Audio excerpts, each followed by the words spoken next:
Hey everyone, Ronnie Chavez here again for another tutorial on the wall flip. Wall flip is one of my favorite tricks to do because anywhere there's a wall, you can do a sweet looking wall flip. And I always like to think I'm like in the Matrix or Spider-Man or something whenever I'm doing wall tricks. So anyways, we're just going to be doing the basic wall backflip in this tutorial. So the prerequisite for this move is to have a basic backflip down. Especially having it down on flat ground. If you can already do a standing back tuck, the wall flip's going to go by a lot easier. Because with the technique of using a wall, it actually makes the backflip a lot easier. You just have to make sure you use the wall correctly. So, first up, I got this beautiful wall right here.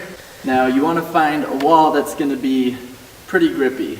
This one has this rough carpeted material, so the grip is actually pretty good. But anywhere you go, you just want to make sure you're going to have a guaranteed grip, because if your foot slips during a wall flip, there's not much chance you can recover from it. So it's really important that you have proper grip. I've seen a lot of videos of guys doing wall flips and their foot slips, and every time flat on their back or on their head. So you really want to make sure you're going to get a good setup, and then also even use some padding if it's available.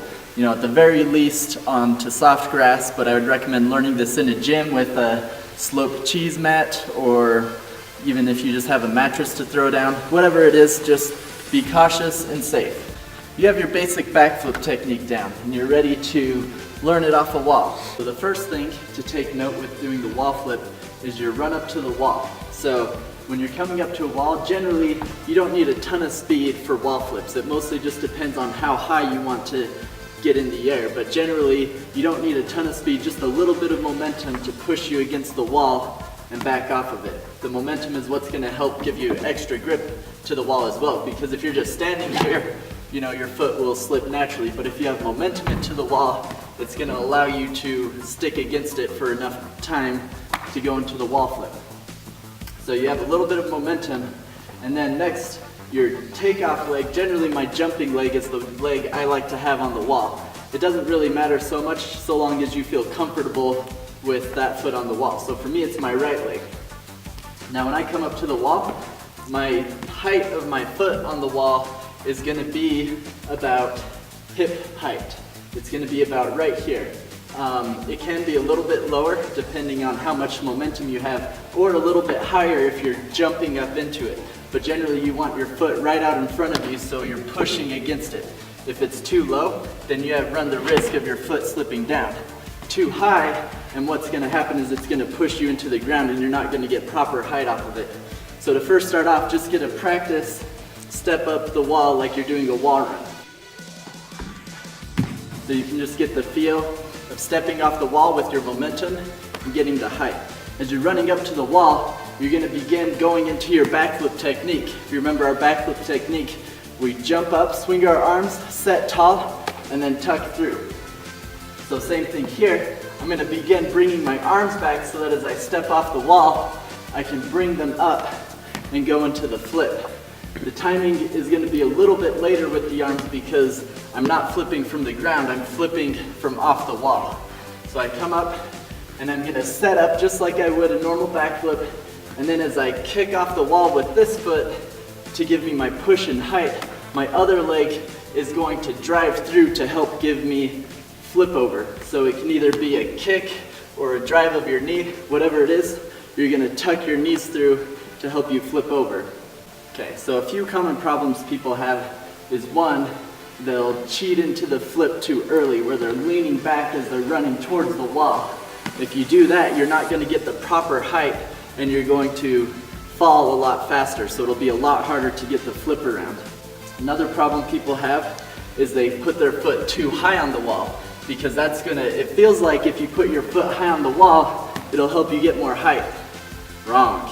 If your foot's higher on the wall, you're pushing against the wall and your body's down here, so there's no way you're going to get height with your foot high on the wall. It's going to push you down into the ground.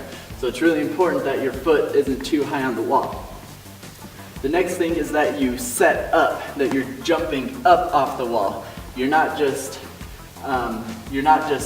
pushing back and trying to flip over, but you're actually pushing up. And there's actually a combination of jumping technique here. You're jumping off your left leg to get extra height, and then pushing again off the wall. So you're getting height from your jump on the ground and height from off the wall. And then from there is when once your foot starts hitting the wall, you then can start leaning back and setting up into the flip and kick over. There's also a couple variations to the wall flip. Right now I'm just focusing on the wall flip tuck, but there's also a kick out, which I find is pretty simple if you do it right. So when you're doing the kick out, instead of driving your knee through and tucking around, you're actually going to swing your leg all the way through and land on it in a kick out.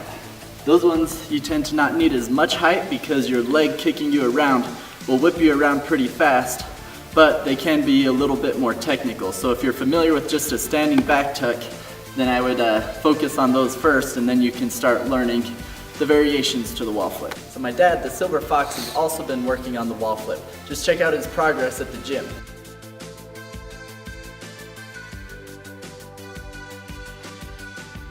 So if my dad, who's almost 50, can start learning the wall flip, I know you guys can too. It just takes practice and determination, and just make sure you practice safely. I also wanted to let you guys know that I'm now sponsored by Take Flight. They're the ones who provided me with this sweet parkour shirt, as well as these free running sweatpants. They're pretty awesome. So if you want to buy some yourself, I have a link for you in the description below. But otherwise, be sure to subscribe for more tutorials, and thanks for watching.